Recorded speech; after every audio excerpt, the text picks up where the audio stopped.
Hey everyone, welcome to another great episode of the Smooth Business Growth Podcast, where we share 15 minutes of fast-paced, pure marketing strategies proven to move the needle in your business. So I'm your host and Captain Lyndsay Phillips, and I'm the founder of Smooth Sailing Business Growth, where we help busy entrepreneurs attract and acquire customers faster through powerful and consistent content marketing. In fact, if you go to smoothbusinessgrowth.com, you can download your social media roadmap to help you do just that. But today we are focused on sales, a big part of the entrepreneurial journey for success. And so we will be chatting with a sales expert, with a sales evangelist. He's a sales trainer, podcast host, Donald Kelly, and he is recognized by Entrepreneur Magazine, Huffington Post, Yahoo Finance, South Florida Business Journal, and UpStart. So let's set sail, people.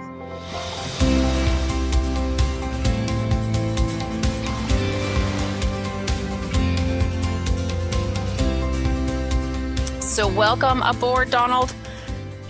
Woo, I get a little bit seasick, so we got to make sure we don't go too fast. I'm just kidding. It's Lyndsay, all about smooth sailing for me, baby. I am excited for smooth sailing. Being in South Florida, we love our water, yes. So I'm stoked to be here, figuratively sailing with you, and also hopefully physically soon. Awesome. People hate the term sales. They hate everything about sales. And really, as entrepreneurs and solopreneurs that are out there, we don't have sales teams, so it kind of is on our shoulders. So what are the biggest things that we're doing wrong or things that we're not doing?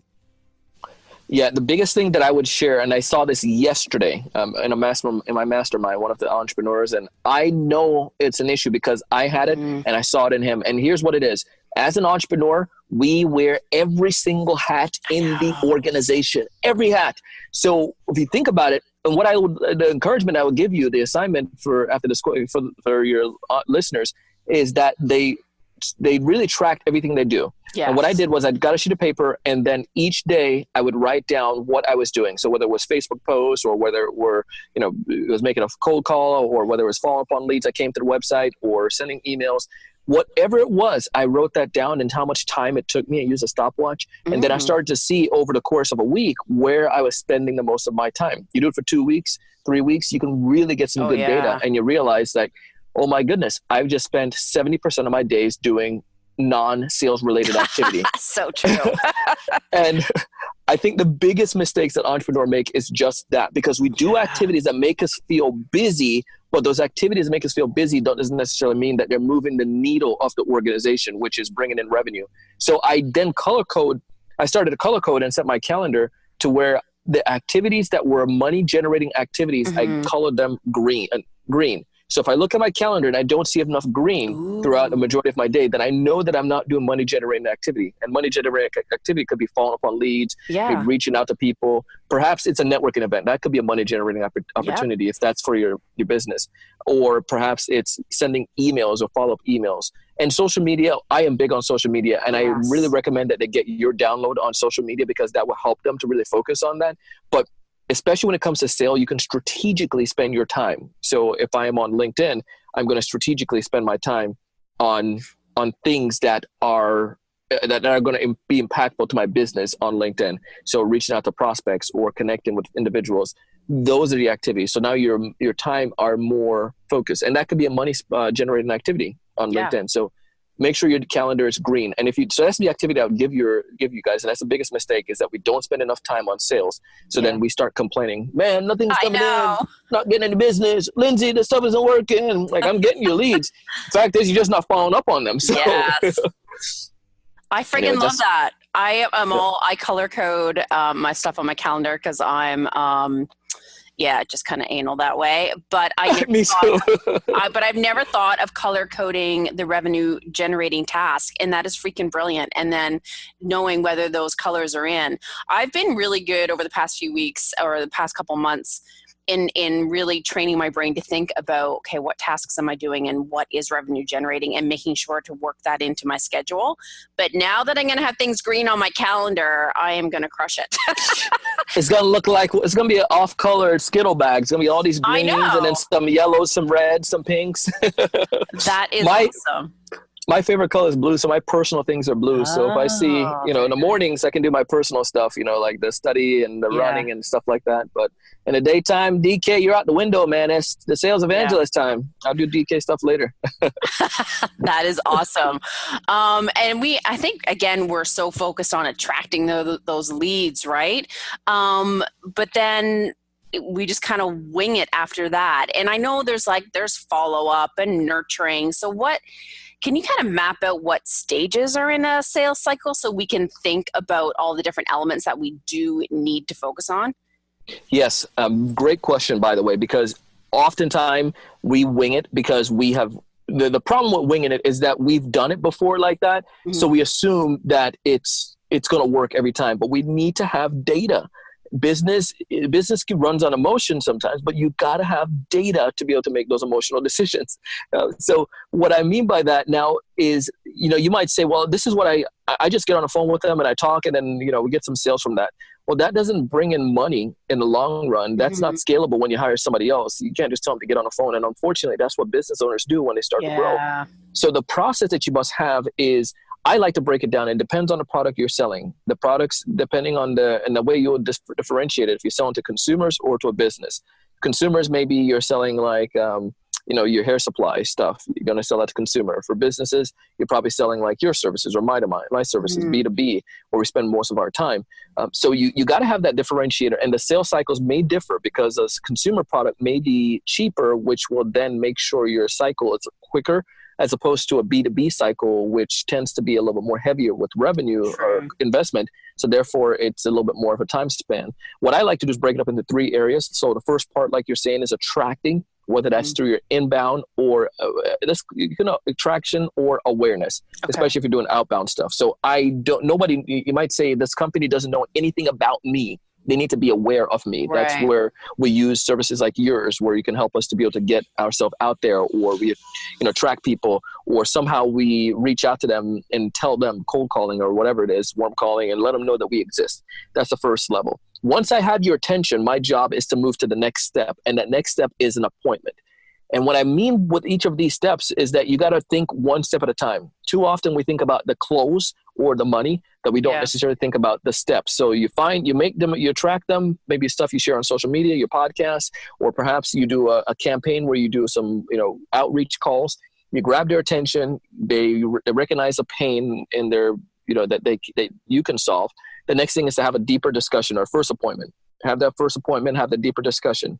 Some of us, when I sold software to governments, that deeper discussion lasts over like 3 meetings because we had to get different departments in. For sure. But for an individual, it may be 1 or 2, small company, 1 or 2 meetings. So the deeper discussion is for me and for them to be able to evaluate and see if we're a fit. I dig deep in the beginning because that for me is the close. In the deeper discussion is where typically close a deal. You can quote that one, because what happens is that if you do a good enough job at the beginning, at the end, it's just a natural, let's just convert. And after is that where don't rush the sale? No, you don't rush that part. You really just want to make sure there's several things. You want to make sure that you answer these questions. The prospect needs to answer why change, why now, why your company, why that investment, and basically why spend the money, and why this solution. Can we, instead of looking at doing sales training, can I look at doing maybe just taking my folks to a Tony Robbins event instead? Like, that's a different comparative industry solution. But if you want to get them motivated, that's one thing. But if you want to get them to sell, that's a different thing. So we have to help them understand those 5 things. If we can do that, then we can move to the next level. And obviously in that step, you want to bring up in the beginning part of that, the deeper discussions, I'll just say discussions, is you're make sure they have the time frame and that they have, obviously they understand that investment. And obviously you're dealing with the right individuals, the decision makers. If you can get that in that first couple meetings, then everything else is smooth sailing, because the next step is really the proposal or demonstration. Some of us may have a product that we demonstrate, but if not, we have a solution. So we talked about it and what we will do. Now I'm going to demonstrate maybe over Zoom or GoToMeeting and show you on a whiteboard or my PowerPoint how we're going to execute this for you and show you the proposal, because now I'm showing you the proposal because we already talked about the investment in the deeper discussions. So now it's a natural buy product. And as we get to that portion where we have the deeper discussion, as we have the proposal and the proposal review, because I don't just send the client the proposal and say, hey, get back to me. Yeah, we sit down and we review it together over Skype or GoToMeeting. And that way you can eliminate any room for error, any false judgment that they may have. They might read something and say, oh, Lyndsay didn't tell me about that. We just didn't understand the terminology. So now I can clarify as we're going through it. And then now we get to the very end of that proposal. Then I will send you the physical copy, or I use Panda Docs so they can get an electronic copy. And then they can, we can plan the next step. Every step that you do, your goal is to get the person to the next step. Now, after the next step, which is the proposal review and the demonstration, is the conversion. And that is to get them to onboard. And at that point, you hypothetically have had everything that you need to know. They have everything that they need to know. So you'll say, Lyndsay, based on what your goal is to increase revenue by June 1 and to get the system in place, we will need to start by March 3rd. So here's what I propose. Let's go ahead and do that.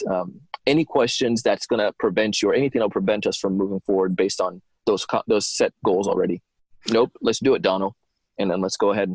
That's how easy it would be. But what typically happens, salespeople rush through the first part, and then they get to the end and they're trying to negotiate now and trying to say, well, can I get back to you? Can I follow up? It's like, no, come on, man. Dig deep up front. And then it makes it easier at the end. And I like reviewing it with the prospect, because sometimes, you understand all your jargon and your stuff, but they may not understand it. And I guess it gives you the opportunity to overcome their objections in live time. Yes. Because you can feel the hesitation. If I'm doing something like this and I hear the awkward silence, it's like, oh, I didn't know we we're going to do, we have to do this and this and this. Like, I see there's some hesitation there, Lyndsay. Like, yeah, Donald, just didn't realize this part. No worries. What is it about it? Well, we just don't have the bandwidth to get all this stuff. Let's not even let that be an issue. Yeah. We'll take care of that. But now you can real life feel and you just, objection recovery or fix those things before they become an issue. So I love that. That is really wise. And before we close out, what is the biggest success tip you can give to helping close, or the ask, if you will? Because we're all really pretty bad at it. Yeah. The biggest thing I would share is us making it a big deal. People love to buy, but they hate to be sold. So if I am doing a good job, if I'm talking to you as a business owner, I know what you have to offer is going to cost money. And I know that I'm going to have to pay you. But what happens in the mind of the entrepreneur, especially the technology entrepreneur, not necessarily a technology person, but a tech person, the person who started a business, is that he or she may just be afraid or uncomfortable. So they push that uncomfortableness to the prospect. But just ask. Just don't even say, let's go ahead and do a close. You just say it just like this. All right, Lisa, Bob, David, whoever it is, in order for us to hit that goal that you have, we need to start. Our setup will need to happen. We need to get these things in place by this date and this date. Does this still make sense for you? Great. Is there anything that would prevent you from us going forward? Any questions you might have, something that didn't necessarily recognize? Perfect. All right. So what do you propose that we do now how soon do you think you can get us the signed agreement? Great. We can sign it right now. Whatever your process is, I'm just trying to wing it based on what a variety of businesses may be. For my business, it's simply like, okay, in order for us to do that, go ahead and sign the proposal, and then let's go ahead and get started. What that's going to do is kick off this plan. And I showed them a plan. Once you kick off, this is what's going to happen. This is what's going to happen. This is what I need from you guys. And it's a roadmap. Just like if you were onboarding me, you probably would have certain things. Yeah, absolutely. I need these things. I need these pictures. I need these stuff. So we need to get that stuff in place before we get started. And that's all it is. Don't make it a big, awkward situation. They already know. They already seen the value. Just ask them, let's go ahead and get started, baby. I'm ready to have some fun with you. What is it going to prevent us from making this happen? I love that. And it's very assumptive that, of course, they're going to go with you. So, what do we need to get started? And, I love that. just get out of our own heads. The mind block that I've had, I presume something was wrong, and I pushed it onto my client when actually nothing was wrong. It was me being awkward or afraid. So, but when I just was natural and just talked to people, we already built a great relationship. They like me. It's just kind of like, let's just keep going, baby. Let's just do this thing and have fun. I love that. Well, I have gotten, even for myself, some amazing tips that I'm absolutely going to implement right away. So you have moved the needle for me, baby. That is awesome. Yeah. Well, that's all we're about. We're all about having a good time and helping folks move their needle. I love that. Now, how can people find you, get more resources, and brush up on their sales skills? Well, considering the fact that many of us entrepreneurs, we have to sell. And many of us are new to the idea of selling.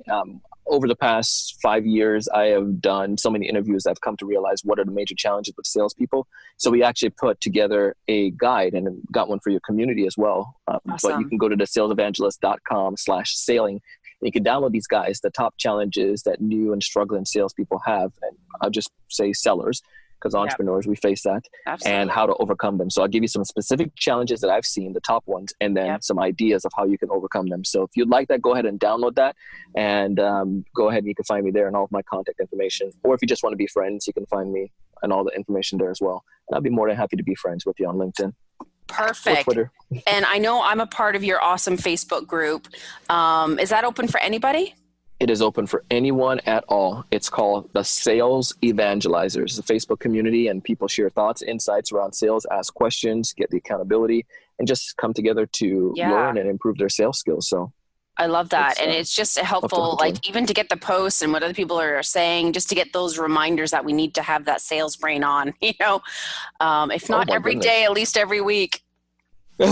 Yes. So true. Awesome. Thank you again for all your amazing input. So that is this 15-minute cruise to move the needle in your business, folks. It's come to an end already. Thank you again, Donald, for coming on the show. It was an absolute honor. Thank you so much, Lyndsay, and I appreciate all the great value you share in the community here. Thank you. Oh, thanks. And so, folks, that's it. And if you're looking to achieve faster growth through blogs, videos, podcasts, social media marketing, of course, look no further than smoothbusinessgrowth.com so you can take off one of those hats and sail forward. So have a profitable and productive week, and may the winds always be at your back.